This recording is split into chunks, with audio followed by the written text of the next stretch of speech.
where he would just let the kids like fight it out. He said that in general, they weren't able to hurt each other because they weren't big kids. There wasn't a huge size disparity, but also they would wind up like playing together with each other like 5 minutes afterwards, and they would have no resentment towards each other. Whereas he felt like when an adult intervenes and breaks it up, it breeds resentment because one of them gets punished in some way or both get punished, and then there are just negative feelings stemming from that. Sean, as far as I feel like if you want to understand how that like kind of would work in a radical future, I think you should look to radical communities today. Like my first thoughts are of the Anabaptist tradition with Mennonites and Quakers and like Amish. They practice remediation between perpetrators and their victims. So they have certain remedial techniques where they heal wounds and bring people together and bring the community back together. Yeah, and like our community here with the co-op, it's a voluntary thing. Membership is voluntary, but it can be revoked. So you might have some sort of community or small level communities in the future, be it a workplace or a living environment, where membership is conditional, and if you don't do your labor or cause problems or make other people feel uncomfortable, your membership could be reviewed, and then you would be likely asked to leave.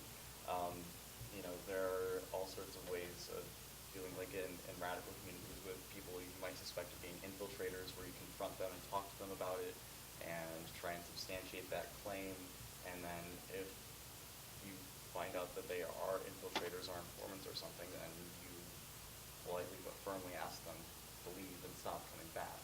I think excluding people from communities is the largest punishment that can be levied, and I think that's a very severe one in a lot of cases. The one final comment that I want to leave you guys with is that I do think that what happens in the microcosm and what happens in the macrocosm are one and the same.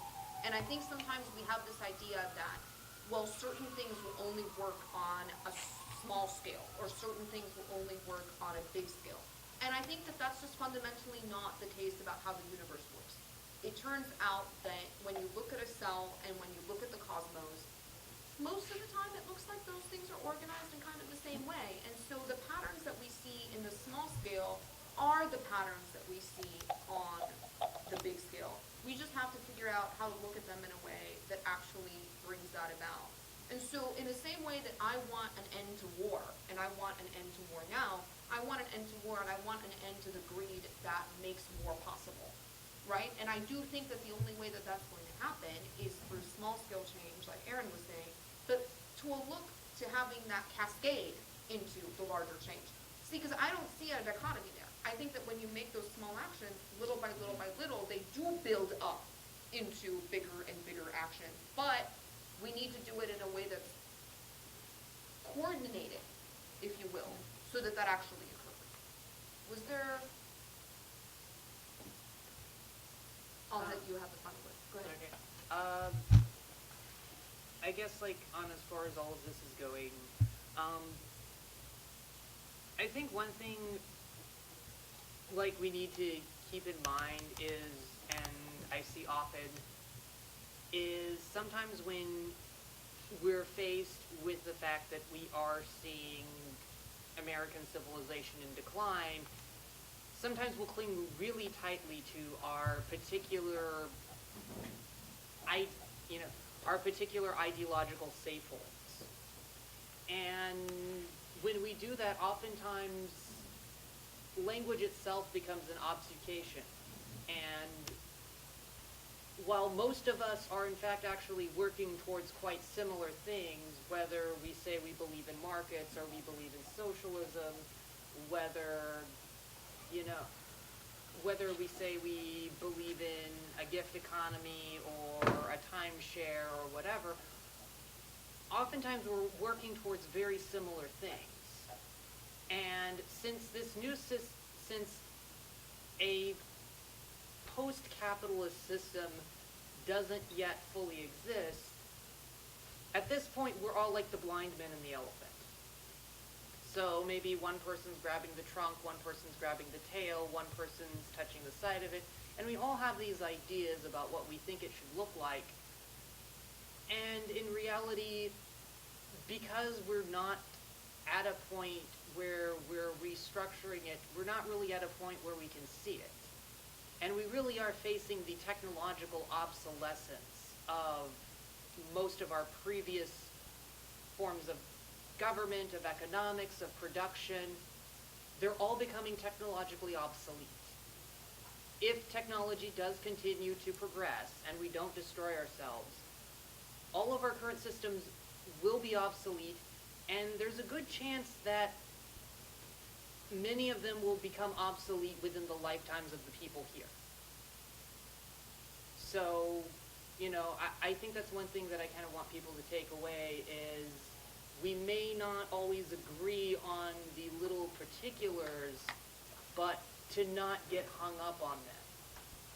You know, I think that's one of the most valuable things I've learned in my work with radicals and activism. So. Yeah, I mean, and I wanted to say, the reason that I have all these books stacked in front of here is because I do think that it's important for ideas to become physically embodied, okay? And I think that that's the best thing that the Occupy movement did, was to say to a whole lot of people, let's get together in this space and show, physically embody the fact that we're all so upset about all of these things, and let's come together and build a community. And so I wanted to have these stacks of ideas here in order to tell you to do the same. You know, whatever it is, these ideas that you have floating around in your head, don't sit in your living room alone by yourself with them. Take them into a public space and embody them in some way. That's the only way that we're going to be able to affect change. And as long as we all keep doing that, eventually we're going to have the breakthrough. But I think it's more important for us to be constructing new ideas than it is to be constantly caught up in the fetishization of criticizing the bad ones. And I think I'll like to end there.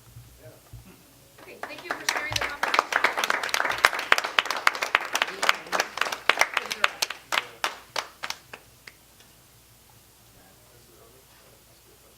Yeah, I mean, here, let's go ahead and let the other person talk, but I'll still be around if